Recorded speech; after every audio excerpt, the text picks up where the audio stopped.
और respiratory volumes and capacity. तो इसमें कुछ वो होती हैं, बेसिकली कुछ टर्म्स होती है, तो उसके बारे में देखते हैं। ये पार्ट 1 है, पार्ट 2 भी आएगा इसका। तो पहले ही आ जाता हमारा टाइडल वॉल्यूम, सबसे नॉर्मल।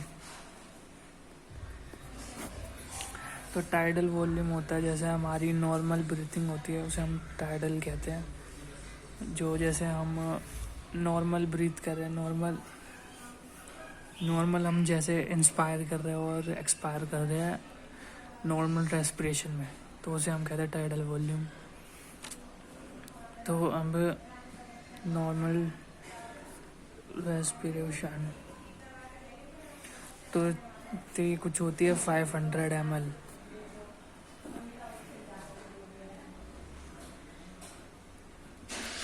कुछ नॉर्मल रेस्पिरेशन 500 ml है।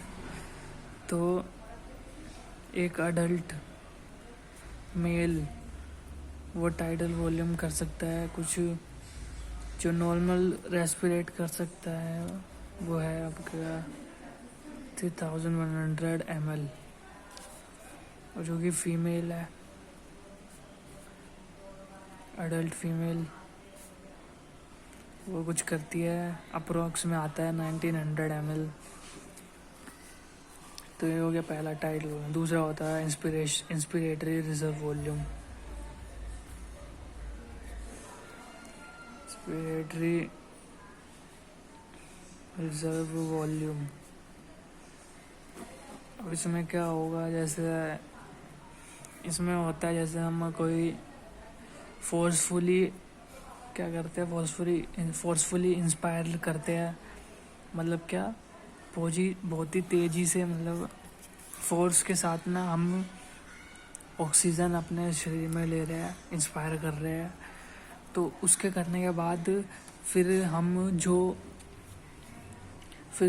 वापस से हम एक वो कर चुके हैं, फिर वापस से हम उसे इंस्पायर करें, तो उस वॉल्यूम को हम कहेंगे inspiratory reserve volume.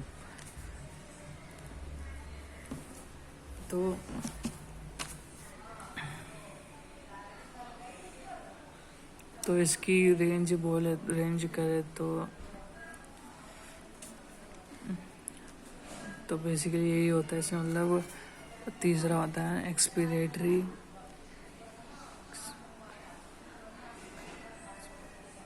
Expiratory reserve volume.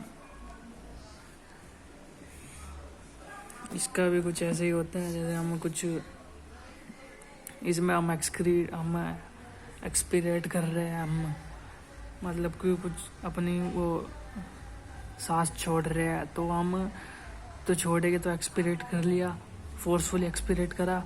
अब जो फोर्सफुली एक्सपीरेट करा है, तो हम और कितना एक्सपीरेट कर सकते हैं उसके बावजूद भी, तो उसे हम कहेंगे एक्सपीरेटरी रिजर्व वॉल्यूम।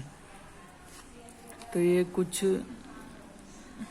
इतना हो सकता है 1000 ml से 100 ml, इतना कुछ एवरेज होता है। ये इतना कर सकते हैं एक नॉर्मल ह्यूमन। चौथा है टर्म एक IRV।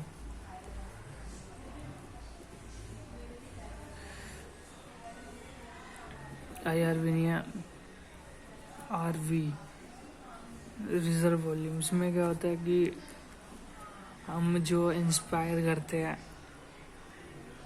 हम जो एक्सपायर कर रहे हैं, तो उसका मैक्सिमम हम वो कर रहे हैं। एक और टर्म होता है कि एनाटॉमिक डेड स्पेस। इस एनाटॉमिक को हम रेस्पिरेटरी भी कहेंगे। तो इसमें क्या होता है कि कुछ हमारे जो अडल्ट होते हैं, तो उसमें ना 70% ही हमारी जो वो होती है रेस्पिरेशन, वो काम आती है, लेकिन 30% वेस्ट होती है। और 30% वेस्ट कहाँ आएगी, देखो 30% जो वेस्ट होती है, 70% यूज़ होती है। जो 70% यूज़ होगी तो वो इसके थ्रू होगी एल्व्यूलर सैक। और हो गया एक एल्वियोलर डक्ट और रेस्पिरेटरी ब्रोंकाइल्स।